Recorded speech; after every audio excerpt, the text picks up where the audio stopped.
us check ourselves. Okay, sa Lord, ano yung message na gusto mong dalhin ngayon? No? Sa Sunday. At paulit-ulit, ibinabalik niya ako sa ating text ko. No? Remind your people about their identity. No? Kaya ang ating topic ngayon, knowing your real identity. Knowing your real identity. Bago ka makalipad, alam mo dapat kung sino ka. Gusto ko pong alam mo natin yung ating teksto. Saan mo matatagpuan ang ating teksto? Ang ating key verse.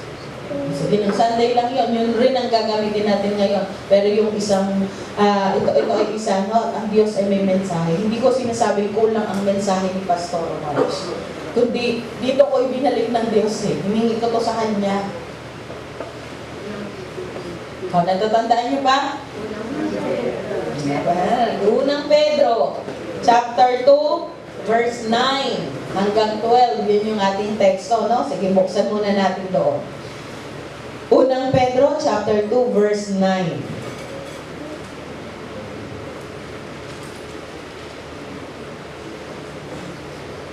Nakita niyo na po, 9 to 12. Ngunit kayo ay isang lahing pinili, mga paharlikang pari, isang bansang hinirang, bayang pag-aari ng Diyos, pinili upang magpahayag ng mga kahangahangang ginawa niya. Siyang tumawag sa inyo mula sa kadiliman, patungo sa kanyang kahangahangang kaliwanagan. Verse 9 lang. Yung hanggang 12, ito yung ating verse. What the Lord wants to remind us is all about this verse 9. Tayo mo na yung madalangin. Dakilang Diyos, makapangyarihan ka. Diyos na nagmamay-ari ng aming buhay at ng lahat ng mayroon kami. Kinikilala ka namin sa aming kalagitnaan at ang iyong presensya ang siyang pumuno sa aming puso, sa aming kalagitnaan, sa kabuuan ng pagsambang ito. Ang nais mo, Panginoon, ang masunod sa aming buhay. Ang aming nais, isinusuko namin sa iyo. Subalit ninanais ng puso ko, ng puso namin, na kami ay makasamba sa iyo ng tapat at totoo. Ikaw ang mangusap. Ikaw, Panginoon, ang magbigay at kumilos ng pagbabago sa amin ngayon. Break our hearts of stone. Cleanse us from all unrighteousness. Linisin ang aming isip, ang aming mga labi, higit sa lahat ang aming puso. Bigyan kami ng heart of flesh na nakakaramdam, nakakadama ng pag-ibig mo. Bigyan kami, Panginoon, ng malinaw na spiritual ears na nakakarinig malinaw ng iyong tinig. Ng spiritual eyes na malinaw na nakikita ang iyong vision. Nakikita ang iyong pagkilos sa aming buhay. At ng buong katauhan na handang sumunod sa iyo. Lord, we're connecting ourselves to you. We're connecting our spirit to you. We are nothing without you. Speak to us. So, Holy Spirit, move in our midst. In Jesus' name. Knowing your identity. Alam mo ba natin kung sino tayo? Gusto ko pong simulan ang ating pong mensahe sa isang maikling kwento. Ito po ay parabola, pero may malakas na impact ng aking nabasa. Mayroon pong isang pugad ng manok. So, di may itlog. At yung inahing manok ay nagtataka bakit ang isang itlog ay napakalaki. Pero, hinayaan niya yun doon sa kanyang pugad at kanya pa rin nilimliman. Hanggang sa namisa ang lahat ng itlog. At paglabas noon, isang malaking yon ay kakaiba rin ang kanyang itsura. Eh, sa pag-iisip ng inahin na yun ay kanyang anak, inalagaan niya pa rin yun. At namuhay ang ibong iyon kasama ng mga sisiw ng inahing manok. Kung ano ang ginagawa ng mga sisiw at ng inang manok ay di nang gagawin, nagkakaykay, tutuka sa kung saan sa lupa, no, mga ngaykay, tutuka, yun. Hanggang sa napapansin din no, bakit parang iba ako kaysa sa kanila. No? Nagtatanong siya sa inahing manok, bakit po iba ako? Ang sabi nung inahing manok, ikaw ay espesyal at ikaw ay anak ko. Kaibahan ka man, mahal kita, anak kita. Ang sabi ng manok. At hanggang sa di lumalaki, isang araw sa kanilang pamamasyal at paghanap ng kanilang makakain, ay nakakita yung kaibahang anak na iyon ng isang agila na lumilipad. Sabi niya, gusto kong lumipad na katulad niya. Nagkaroon siya ng desire. Tinawanan siya ng mga kapatid niyang sisiw. Sabi nila, hindi ka makakalipad kasi ang manok ay hindi lumilipad. So, nandun yung desire niya. No? At tuwing sila'y maglalakad, magkakaykay sa mga gilid-gilid, maghahanap ng pagkain. Pag nakikita niya yung agilang yun, hindi maiwasan sa kanyang puso ang paghanga at ang pagnanais na makalipad siya katulad noong agilang lumilipad sa taas. Lagi niyang sinasabi, hanggang lagi siyang tinatawanan.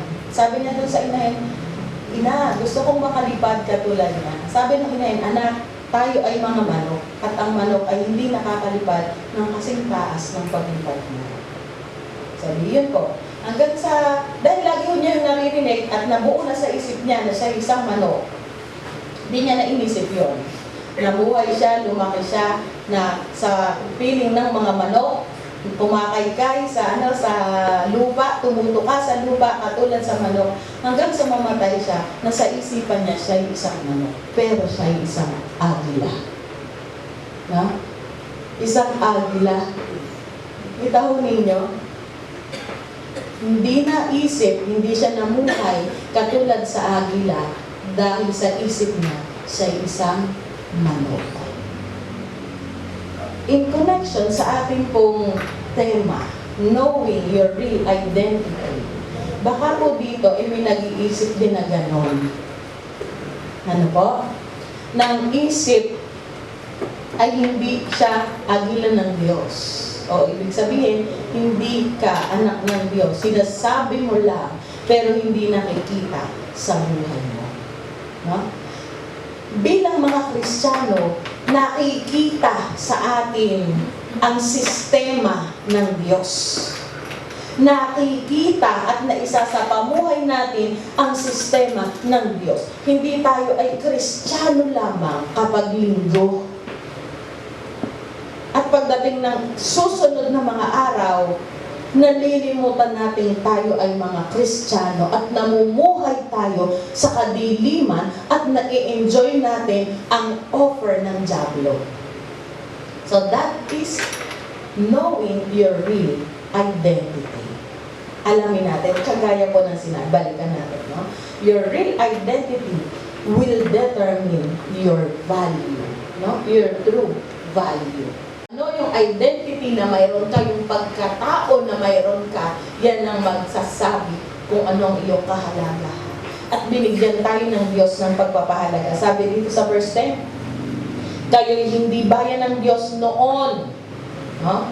Kayo'y hindi bayan ng Diyos noon. So yung salitang bayan, gawin nating anak. Kayo'y hindi anak ng Diyos noon. Subalit, ngayon, kayo'y bayang hinirang niya. Ngayon, kayo'y anak na hinirang niya. Noon, hindi kayo nakatanggap ng habag. Ngunit ngayon, tumanggap na kayo ng kaniyang habag. At yan ngayon ang identity na mayroon tayo. What is your identity in Christ? Sinasabi po natin, gaya ng inyong narinig na turo, ay, hindi lahat ay anak ng Diyos. No? Sino lamang ang tumanggap at nanalig sa Kanya? Yun ang anak ng Diyos na sinasabi sa Juan chapter 1 verse 12. We're claiming that. But the question is, ikaw ba ay namumuhay bilang isang anak ng Diyos? Ang sabi ko dito, balikan natin yung verse 9. Ngunit kayo ay isang lahing pinili. Ha? Ang una ho nating identity, pinili ka ng Diyos. Ha? You were chosen. Hindi ho lahat ay pinili. At ikaw ay mapalad dahil ikaw ay pinili. Kagaya po ng sinasabi sa Jeremiah chapter 1 verse 5. Flash ko yung Jeremiah chapter 1 verse 5. Sabi doon, nasa sinapupunan ka pa lamang ng iyong ina ay pinili na kita. Ha? Yun ang sabi niya, yun ang pagpili kay Jeremias. Nasa sinapupunan ka pa lamang ng iyong ina ay pinili na kita upang maging propeta. No? Ikaw na nakaupo dyan ngayon, alam mo ba, pinili ka ng Diyos? Hindi ka nakaupo dyan kung hindi ka pinili ng Diyos. Wala ka dito sa loob kung hindi ka pinili ng Diyos. Yan yung iyong identity. Tandaan mo yan. No? Bago ka pa yun, I chose you before I formed you in the womb. I set you apart before you were born. I appointed you a prophet to the nation. So this is for Jeremiah. Diba? Yan, pinili siya. Hindi pa siya ipinapanganak. Pinili na siya ng Diyos upang maging propeta. So tayo, pinili tayo ng Diyos para maging anak niya. Alam mo ba yun? Alam mo yun? Mahalaga at dapat ay alam natin yan. No? Anong ibig sabihin ng pinili ka ng Diyos? Itinangi ka ng Diyos. No? Di ba sabi nga nung message nung last Sunday? Si David, hindi siya itinangi nung mga tao sa paligid niya. Iba ang tingin sa kanya. Bata pa siyang masyado, hindi siya karapat-dapat para doon sa posisyon na hinahanap ng propeta na maging hari ng Israel. No. Ang tingin sa kanya ay tagapag-alaga lamang ng tupa. At ang tingin sa kanya, nararapat siya hindi sa palasyo, kundi sa parang. No, ganun siya tinignan. Maari pong hindi espesyal ang tingin ng iba sa atin. Maari pong ang tingin ng iba ay hindi tayo fitted for the work. Pero may ibang tingin ang Diyos sa bawat isa. Ganyan niya kung tayo pinipili. Maari ang tingin mo sa sarili, wasak na wasak ka. Di ka karapat-dapat sa Diyos. Paano kung ang tingin sa'yo ng Diyos? Ikaw ay espesyal. May maganda akong plano sa iyo. Bubuuin kita at gagawin kita isang masterpiece para sa akin. Alam niyo, ang mahirap minsan, di tayo tinatanggap ng ibang tao. Mas mahirap po tayo sa ating sarili, hindi natin kayang tanggapin yan. Tayo mismo ang nagde-deprive sa ating sarili. Pero ito ay tandaan mo, pinili ka ng Diyos. At hindi yan sa isip lamang, kundi ating isa pamuhay. Bilang ikaw, bilang tayo ay pinili ng Diyos, ano ngayon sa iyo? Di ba? Ano ngayon sa iyo? Anong epekto noon sa iyo? Ano ang pakiramdam mo na pinili ka ng Diyos? Na itinatangi ka ng Diyos? Paano mo pinahalagahan ang pagpili na yun ng Diyos? Maraming pagkakataon. Alam natin, pinili natin ng Diyos, pero nakakalungkot, maraming pagkakataon, hindi natin siya pinipili. Hindi ba? Ang pumili sa atin ay hari ng mga hari, Panginoon ng mga Panginoon, ang dakila at ang makapangyarihang Diyos. Pero nakita natin paano natin isineset aside ang pagpili niyo ng Diyos sa atin. By doing our own things. Pinili tayo ng Diyos, pero ang pinipili natin ay iba. Ano sa pakiramdam mo iyon? Kung ikaw yon. Pinili mong mahalin ang asawa mo, pero ang pinipili ng asawa mo ay iba. Kung magwawala, maghahalo ang balat sa tinanuman. Di ba? Pero napakaraming pagkakataong ginagawa natin yun sa Diyos na hindi siya yung napaprioritize. Sa buong maghapon, nakakailang kausap ka sa girlfriend mo, sa asawa mo, nakakailang tawag ka. Ikumpara mo, gano'ng kadalas kang tumawag sa Diyos. Sabi nyo ba? Lamang na lamang ang asawa. Na pag hindi tumawag, away yun. Sabi nyo ba? No. Kasi hindi natawag, hindi nasagot sa text, hindi nasagot sa chat, ginawa ng lahat ng communication, text, chat, call, dun sa video call, may call ka, lahat na ng call, no? Hindi pa rin nasagot. Away yan. Di ba? Pero pag sa Lord, okay lang. Sabi ko ba? That is a sad reality sa buhay natin. Hindi ko nila lahat. Pero marami po ay nagiging ganun. Bakit? Kasi yung ating kasiyahan ang mas nauna. Kaya po pansinin na natin ang presensya ng Diyos. Hindi na natin maramdaman. Kasi maaaring tayo ay nagkukulang na sa paglapit natin sa Kanya. Ang attendance pag prayer meeting, di ba? Paulit-ulit, yun at yun. Pero hindi tayo nakakakalahatian itong attendance natin ngayon sa prayer meeting. Di ba? Pero lagi tayong may request. Bakit ayaw natin ng prayer meeting? Di ba? Nasaan kaya? Pagod? O anong ang kadahilanan? Pero ewan ko, ba't pag sa kainan, kahit hanggang alas 12 ng gabi, makikita mo nasa restaurant. No? Hindi ko yung maintindihan. No? We easily drop the Lord. Pero tayo ay pinipili lagi ng Lord. No? Yan yung una natin. Tandaan natin. Pinili ka ng Diyos. We may not be someone else's cup of tea, but you are special to God. Pangalawa, nakatalaga upang maglingkod sa Kanya.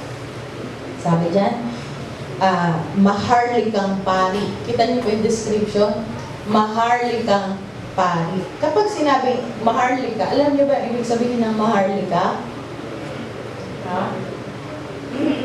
Tayo ba? Meron ba dito mga maharlika galing sa maharlikang pamilya? Meron po ba? Wala. Mga mukhang galing lang sa maharlikang pamilya. No? Pero yung pamilya ay hindi maharlika. Kasi yung mga hari, yung mga matataas na yan, sila yung mga nasa maharlika. Mataas yan. Tinitingala, kilala. Yan, sila yan. Kita niyo po yung description dito. Mga maharlikang pari, nakatalaga ka para sa Diyos, hindi para sa dyablo at sa kanyang mga gawa.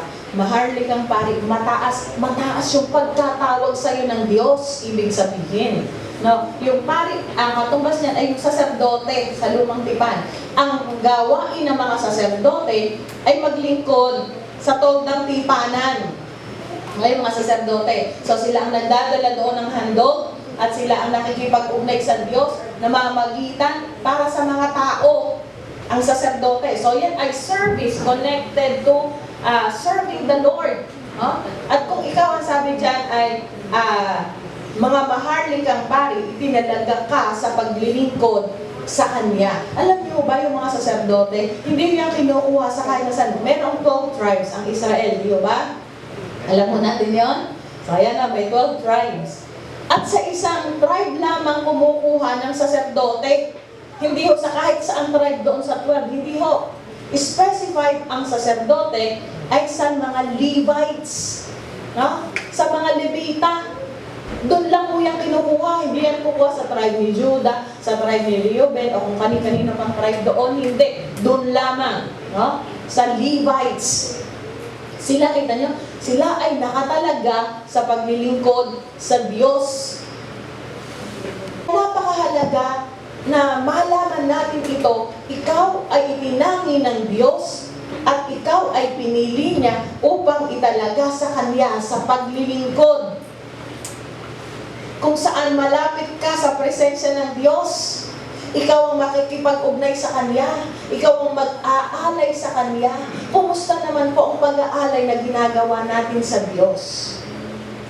Ha? Nasasabi rin po ba natin yung pangangatwiran ni Haring David, ang sabi niya, I will not offer anything that cost me nothing. O pumupunta lang tayo dito, basta nakasimba. O paglabas, wala na.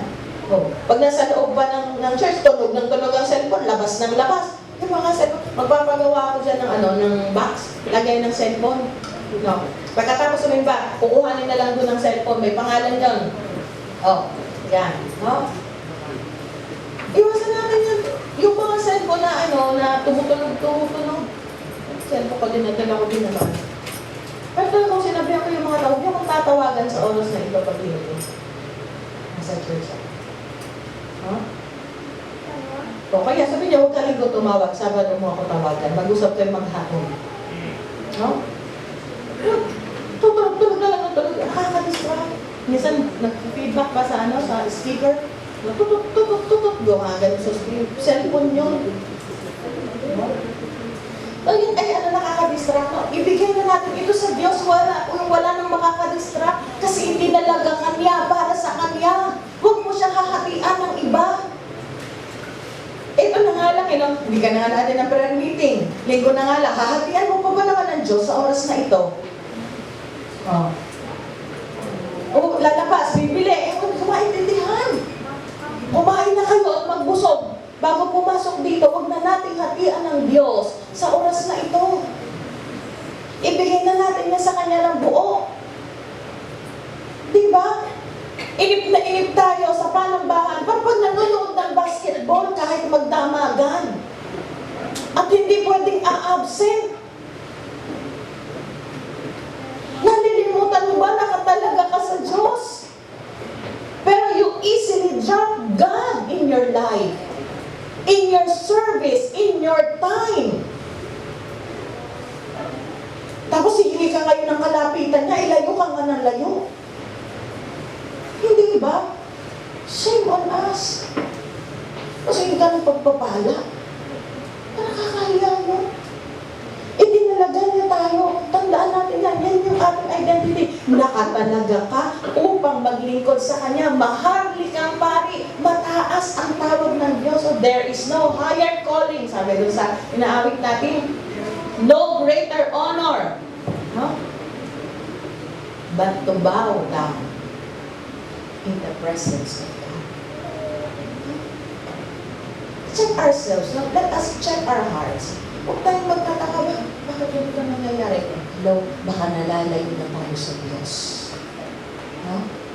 Nagiging parang pabalat bunga na lamang yung ating pagpunta rito. Pabalat bunga na lamang yung ating pagtayo. No?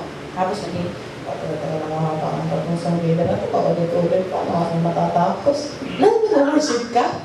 Hindi, di ba? Oh. Tapos hihingi ka na nga, siya pang nauunang mamula. Nakaw, di bumaba ang presensya ng Diyos. Hello, sa'yo ba bumaba? O, diba?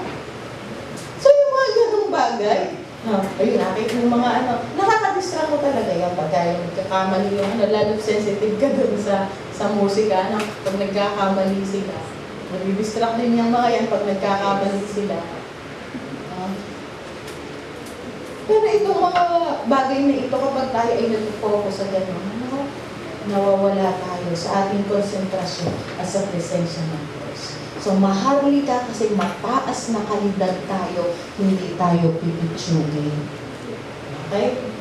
Naiintindihan na naman natin siguro yun, Tayo ay may mataas na kalidad dahil tayo'y maharlikang pari para sa Diyos. Nakatalaga na maglingkod para sa Kanya. Kaya pag binigyan kayo ng lahat, nakupunta ko!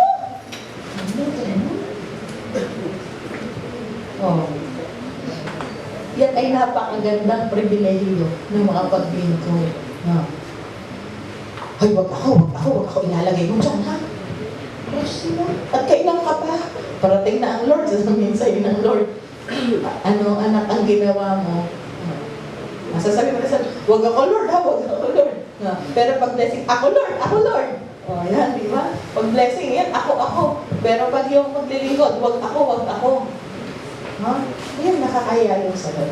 Nakatalaga tayo para sa Kanya. Tayo ay may mataas na kalidad. Hindi tayo mga pipitsuging mananampalataya. At hindi yung dapat nakikita sa atin. Paano tayo nagbe-behave? Paano tayo namumuhay? No? Magkakaiba po tayo ng reading sa family. Pero bilang mga mananampalataya, tayo yung mga mananampalataya dapat na may kalidad. No? Sa pananamit pa lamang, nakikita na tayo ay may kalidad. No?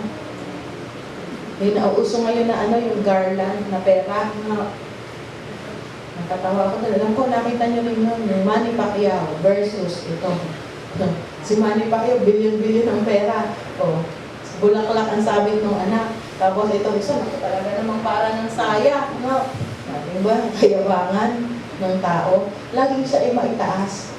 Tayo ay naglilingkod sa Lord, hindi para magyabang. At ang paglilingkod na may kahalong pagyayabang ay isang pipitsuging paglilingkod lamang. Dahil hindi yun kinanunod ng Diyos. Hindi niya yung tatanggapin. Ang nais ng Diyos ay isang paglilingkod na may kalidad at yun yung paglilingkod na may pusong puno ng kapakumbabaan. Mas ino-honor yun ng Diyos. So, tandaan mo natin yan. Ang isa sa ating identity, ikaw ay nakatalaga upang maglingkod sa Kanya. Okay, kapatid, kumusta ang paglilingkod mo sa Kanya? Tayo ang nakakaalam, tayo po ang nakakaalam.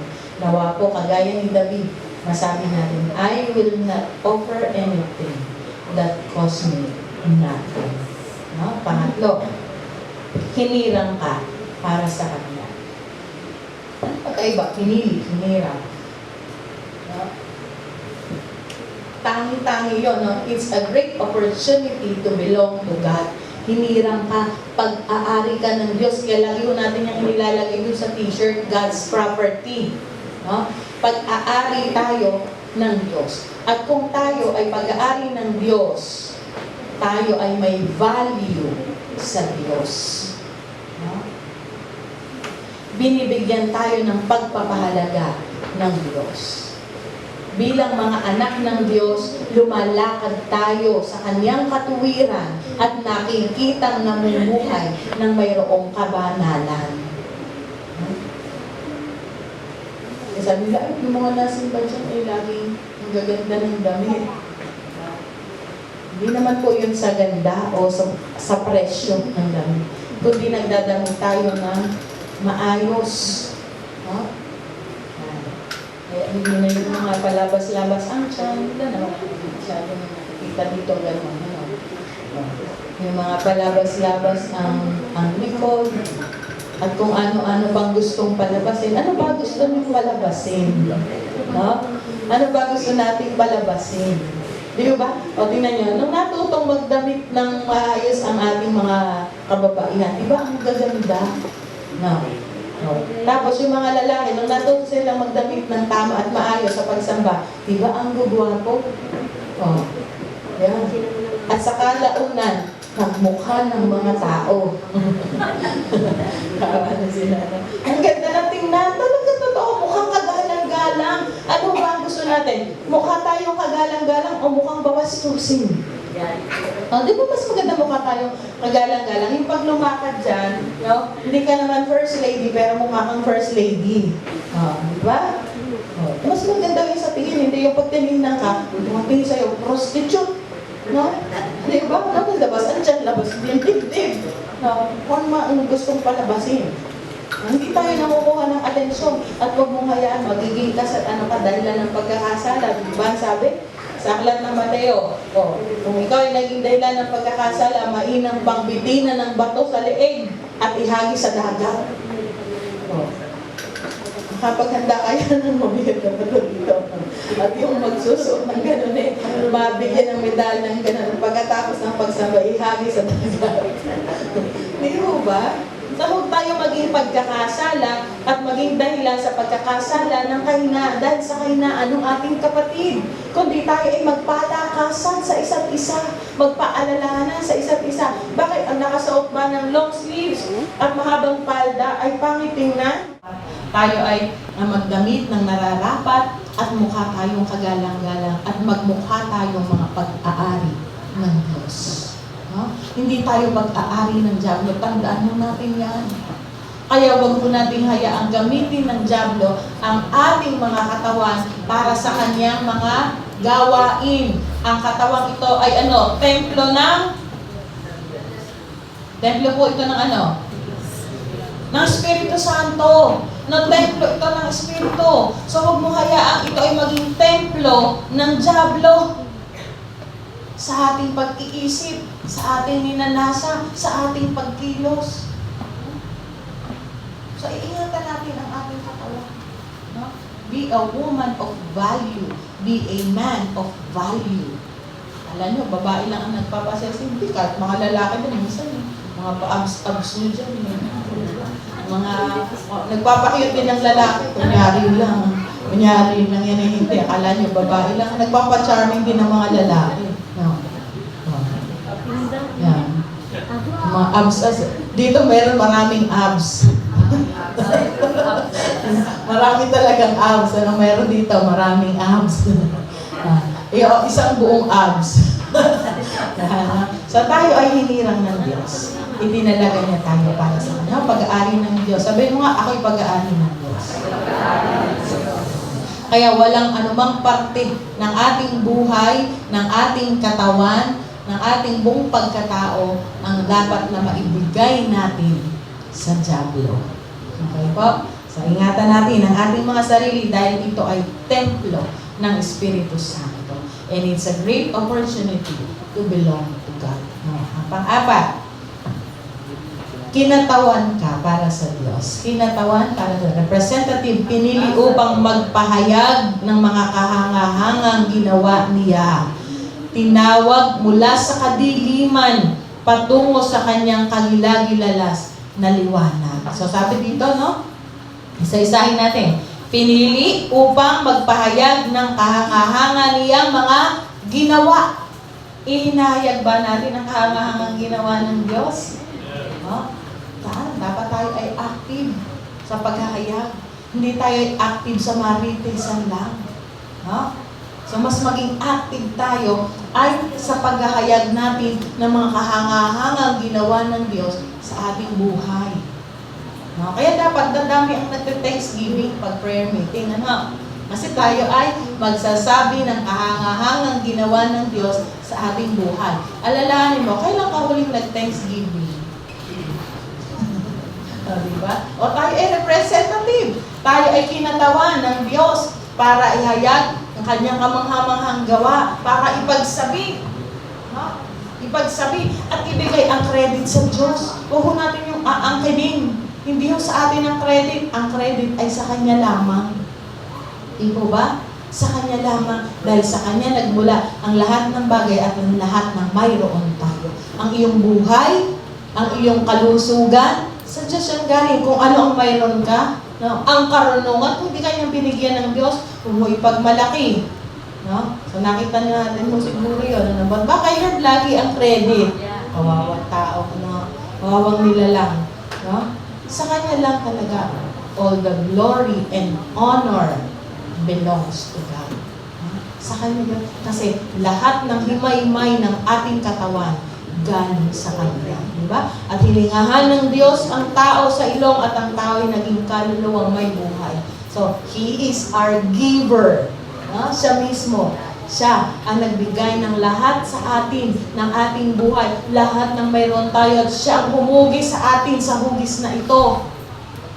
Siya. Kaya ang credit sa Kanya lahat.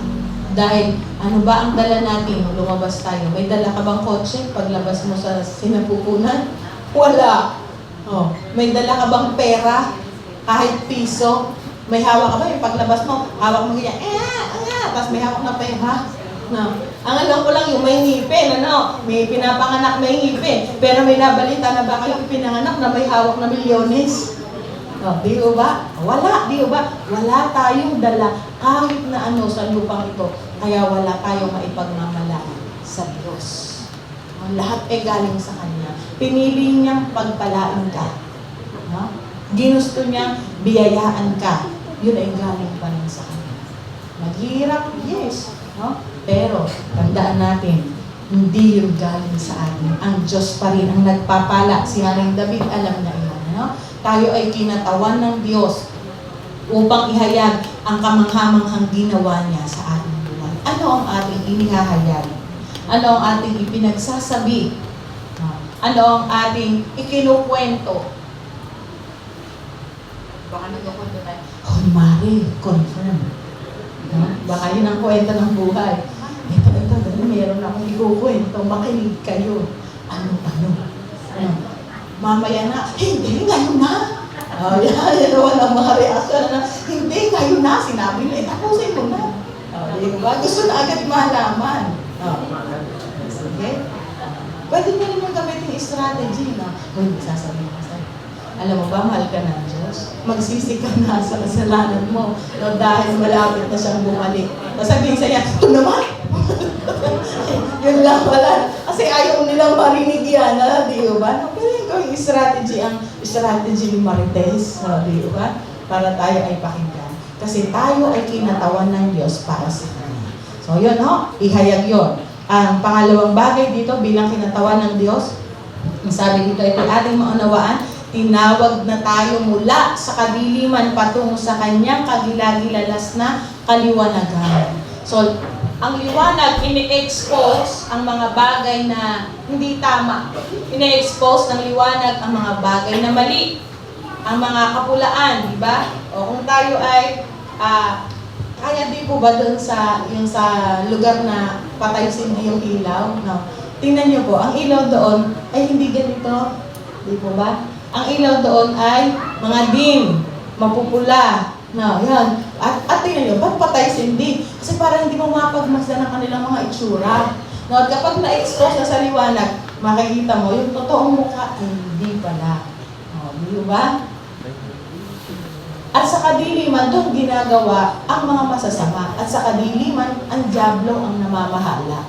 Pero sa liwanag, gaya ng ang Diyos ay liwanag, ine-expose ang masama at pinapalitan niyo ng Diyos ng mabuti at para sa ating ikakabuti. Dahil siya ang liwanag at ang nais ng Diyos, tayo ay mamuhay sa kaliwanagan. Kaya inalis niya tayo doon sa kadiliman para tayo ay dalhin sa kanyang kagilagilalas na liwanag. At magpatuloy tayong lumakad sa liwanag. Tayo ba'y nasa liwanag? Amen. Huwag ka nang lalakad at babalik sa landas na tulok ng kadiliman. Kung nasumpungan mo ang Diyos, huwag kang tatalikod sa Kanya. No? Kasi di po ba, sabi doon sa isang mensahe sa prayer meeting, no? Sinusumpa ng Diyos ang tumatalikod sa Kanya. No?